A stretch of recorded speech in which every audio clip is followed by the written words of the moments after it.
guys, this is going to be a serious video. No, I'm not doing any perfumes. We're not doing flowers, my decorations, the decor. What this video is about, I have been putting off to do it because I wanted to get more information. I've been seeing people coming like every 5 minutes doing a video, maybe 5 or 10 videos in one day. Some people I saw, someone had put in their title some information. I'm thinking, wait a minute, the police did not release that information. So how can you release some information that the police, the media, the news media have not released? What is the story I'm talking about? It's a sad, tragic story in Houston, Texas. And it is about a young preteen, young child, 12 years old, named Jocelyn Nungaray. I don't know if I'm saying that name. Nungaray? Nungaray. I know y'all gonna get me. I've never heard of that name. This is a different name, but the poor child, she did sneak out in the middle of the night. I'm not sure what time. We'll get to that, but still, you should be able to go wherever you want to go and not be preyed upon. Not prey, but preyed upon. And you know, my channel, I have talked about this many times. We talked about different stories all over the world, here in the United States, here in Texas. And it just keeps happening. And it doesn't matter if the people, the predators are legal or illegal. It just seems to be, it just keeps happening. We're going to talk about the Jocelyn Nungaray story. Some new information that I just saw. They did the two predators, monsters, gremlins, went to court. I think it was last week. They gave them a $10 million bond. So we're going to get into that. I'm also getting into some of the history in it for that area, because yes, your girl is very familiar with that area. How am I familiar? We know some people. One of the nieces went to a school back there. One of my family friends who been going to Lakewood like over 30 years. She used to live in that area when it was a better area, when Greens Point Mall was up and alive and vibrant.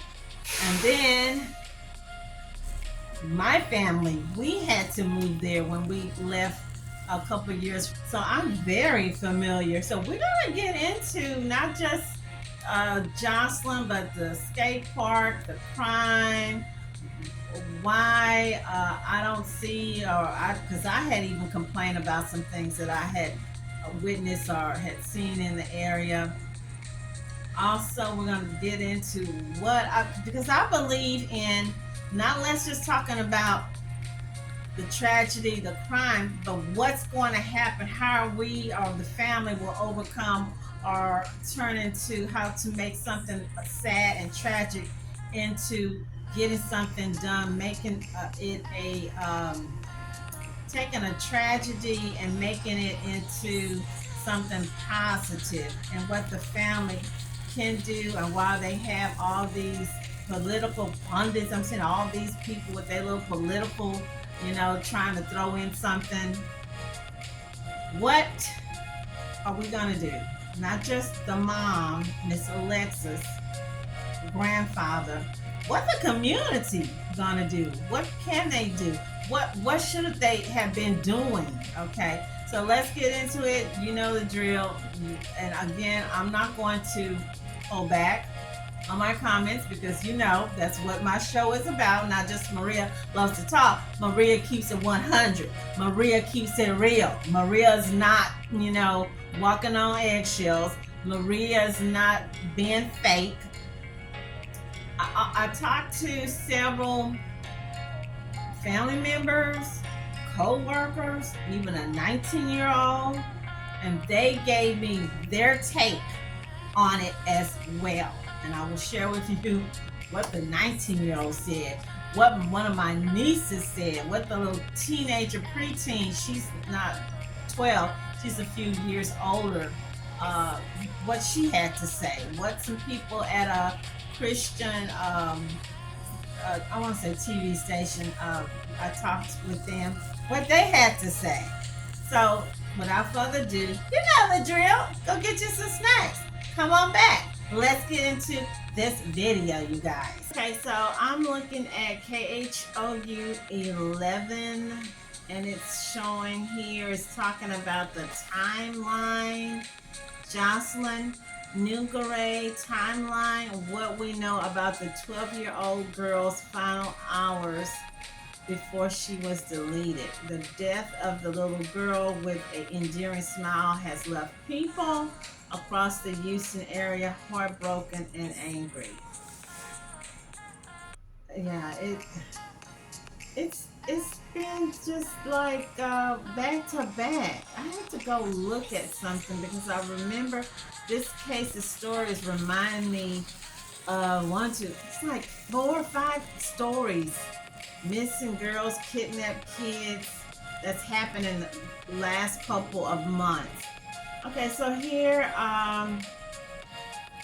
Sunday, June 16th, Alexis put Jocelyn and her 5-year-old brother to bed around 10 p.m. on Sunday, June the 16th.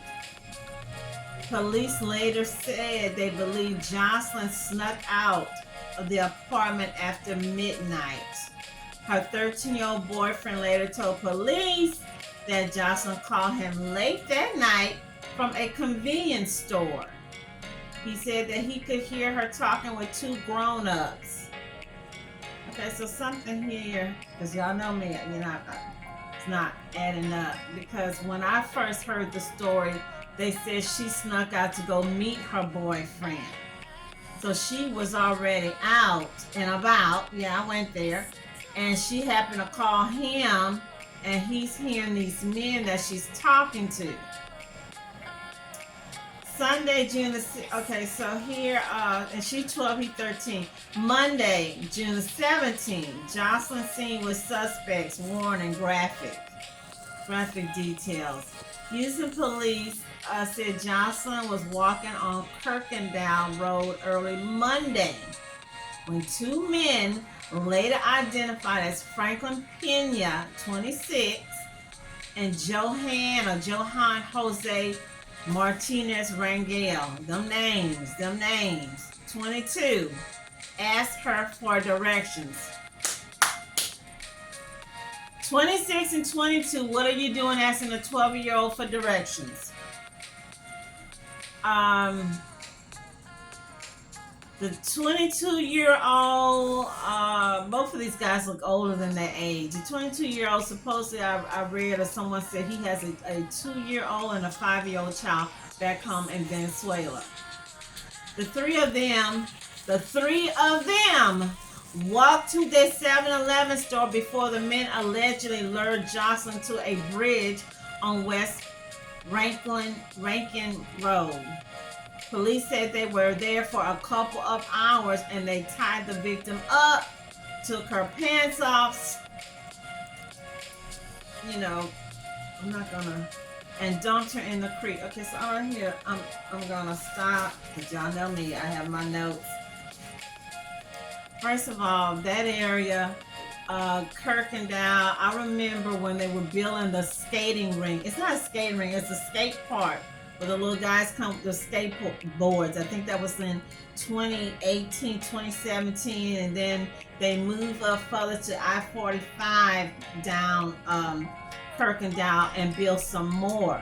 So Canfield, the reason I remember Canfield Lakes or Canfield Apartment, because if you go straight down going the opposite way, it'll take you to Greens Road. And in that area right there used to be my favorite place to go. 99-cent store. Back in the day when my friends stayed in the area, there was a Target in that shopping center. There used to be a Kroger's across the street that they just closed the Kroger's down like in 2018. And then across 45, there's your Greens Point Mall, or should I say the infamous Guns Point Mall, and there's a whole bunch of apartments all up in there. And that area was the part that flooded real bad during the Harvey. Now this other part where Canfield Lakes, where Jocelyn is at, and then You got Meadow, I think it's Meadow Fern or Meadow Glen. It's heavy lidded, and then you got a Walgreens right across, and then there used to be just a regular hole in the wall gas station at that corner. So I guess they turned it into a 7-Eleven, and then there's the Sonic right next to it. So I'm trying to figure what route does she take to Rankin, or does she go through the skating area where the Walgreens is at? But either way, you're 12 years old. Yeah, I'm going there. You're 12 years old. I don't know if it was 10 o'clock or 12 o'clock, because I heard different things. 10, somebody said 12. People are out at that time, and then again, like I said, the metro parking ride is down the street, and I don't know if that tumbleweeds there. We used to have some friends that stayed in the apartment across from tumbleweed or tumblewild or whatever. That area when you leave Canfield and you're going straight to hit Rankin, that's completely dark. It's just woods. Trees. It's nothing in that little area. These dudes, I think that when they saw this girl or this child, they already had in their mind something wicked. I'm just saying. They had went out. They had drinks. They had, I don't know what. Keep it real. They felt like they had their drinks. They had their dinners. The only thing was missing was dessert. And when they saw this kid, this child, this little innocent girl, she was going to be their dessert. Back to stranger danger. We've got grown women get caught up. So, yeah, I realize this is a kid, this is a little girl. Their minds is, not developed. They're not thinking like most, a grown woman. We're already thinking 2, 3, 5 steps ahead. I was reading in the comments, because I love to read the comments more than watching the videos, where a lady was saying she was at one of the casinos, and that 2 men came up to her and asked her for a ride back to wherever, that hotel or wherever they were staying, claiming that their friend, the third dude, his wife came and picked him up. Got all kind of weird, strange people, and they're always up to no good. They see a single woman, a young woman, or a little girl, and they're ready to attack like a Brahma bull or something. Something also bothered me, the mom, and I know she was upset, she was hurt. We can't even say we know, because none of us, I know, not me, we have not been in that type of position. So, but she kept referring to these creatures from the Black Lagoon, these werewolves, these monsters, these Chester molesters, as gentlemen. Mama Alexis, those were not gentlemen, okay? Those were monsters, those were creatures. I don't think those dudes were drunk. I know somebody was saying, well, maybe they were impaired. Maybe they were on drugs. Maybe they were. Stop giving criminals excuses, okay? Stop giving, because I know a lot of people that drink or got drunk or maybe did drugs. They didn't molest anybody. They didn't attack anybody. They didn't kidnap anybody. They didn't hold someone hostage against their will. Okay, so stop giving these creatures excuses. And what makes me also want to think, I agree with some of the people that was posting, did they do this before? Because they were really confident and just real relaxed. I mean, how many people, little girls, have they, along the way from Venezuela through Mexico, through Texas? Because I've been reading stories where people just women just get horrible tale stories of being assaulted, violated by these men. And I was looking at these pictures. I don't know who said that it's just families coming across, and I don't really want to get too political with this, but I'm counting where I see like 20 or 30 single young dudes, and then you'll see 2 or 3 women with kids, and then you see another 20 or 30 single dudes and then you see 2 or 3. That's not what I'm seeing a whole bunch of men, and nobody know what these people background, uh, where they come from. Did they have issues or problems? What is the real reason that they're here? Really? Okay. District Attorney Kim Ogg. Okay, we all remember when that young lady from San Diego came to Texas and was kidnapped or missing from that strip club. She was trying to work all this. I don't know if anybody felt the same way I felt. So I don't remember what news station, and she said, let me take the time to brag about our prosecutors. They're the best of the best. Okay, y'all didn't get it. Let me take the time to brag about our prosecutors. They're the best of the best. And she was laughing and giggling. I'm thinking, lady, what is there to laugh and giggle about? I mean, I know she's not really actually giggling about the child's death, but something about that just pulled me the wrong way. I just thought it was just inappropriate, kind of rude, insensitive, that's just my saying. New at 10 tonight, we are getting brand new details in the murder of 12-year-old Jocelyn Nungaray. We want to thank you for joining us. I'm Keith Garvin. Good evening. I'm Daniela Guzman. Some newly unsealed warrants reveal these images from a bar and a secret meetup with HPD helped investigators track down those suspects.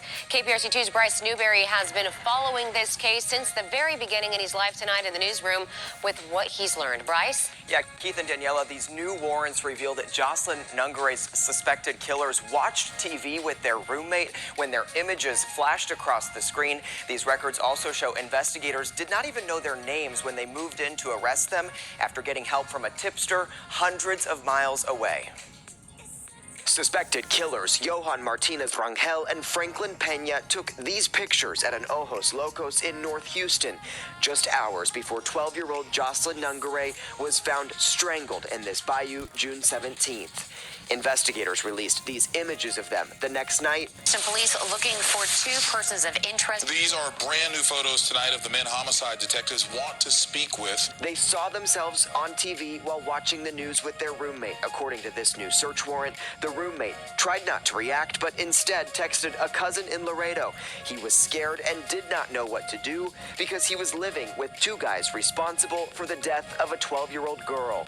By Wednesday night, the cousin contacted Houston police from 350 miles away. The roommate made up an excuse to leave the apartment. Houston police picked him up not far away to take him downtown for questioning. The intervention of that person helped prevent these 2 defendants from fleeing. Another roommate, the suspect's boss, then came to police headquarters, telling investigators he gave Pena a ride home when Pena admitted they made a mistake after partying on Sunday night and hurt someone who was now dead. Both witnesses identified Martinez Rangel and Pena in the surveillance images, appearing to be in the same clothing they wore at the bar in a photo with their roommate the night of the murder. Investigators worked feverishly in the overnight hours, got the arrest warrant signed around 5:30 Thursday morning. The SWAT gang and homicide units then moved in to make the arrests for capital murder. And prosecutors say the suspects asked their boss for money to leave town. One of them allegedly cut off his ICE-issued ankle monitor after Jocelyn's murder. Tonight, both men here illegally from Venezuela are being held on $10 million bonds. Investigators are still awaiting lab results to determine if they'll be eligible for the death penalty. Live in the newsroom tonight, I'm Bryce Newberry, KPRC 2 News. In court this morning as the second suspect charged with the capital murder of Jocelyn Nungaray went before a judge for the first time. He set bail for 22-year-old Johan Jose Martinez Rangel at $10 million. Devon Raming is live in downtown Houston outside of the courthouse with new details in the case. Devon. Well, Sherman, the new details read in court this morning were very hard for Jocelyn's family to hear as they outlined the allegations of what happened to her. Now, prosecutors say they were able to get access to Martinez Rangel's cell phone, which showed he was searching for ways to leave the country. They also say he admitted to a witness they interviewed that he had done something bad, that he'd hurt someone, and that that person was dead. Investigators say 22-year-old Martinez Rangel had bites and scratches on his arms. At the time of his arrest and say his co-defendant Pena told investigators that Martinez Rangel was the one who was on top of her and tied Jocelyn up and said to throw her in the water to get rid of any DNA. Martinez Rangel is charged with capital murder but isn't eligible for the death penalty without a proof evident hearing, which prosecutors explained after today's arraignment. And one of the things I would have to prove at that hearing is that a jury would likely give death. Because this is not death penalty eligible, I can't have that hearing by law. Now, what the judge was explaining is if we change this case to a capital murder with an underlying of sexual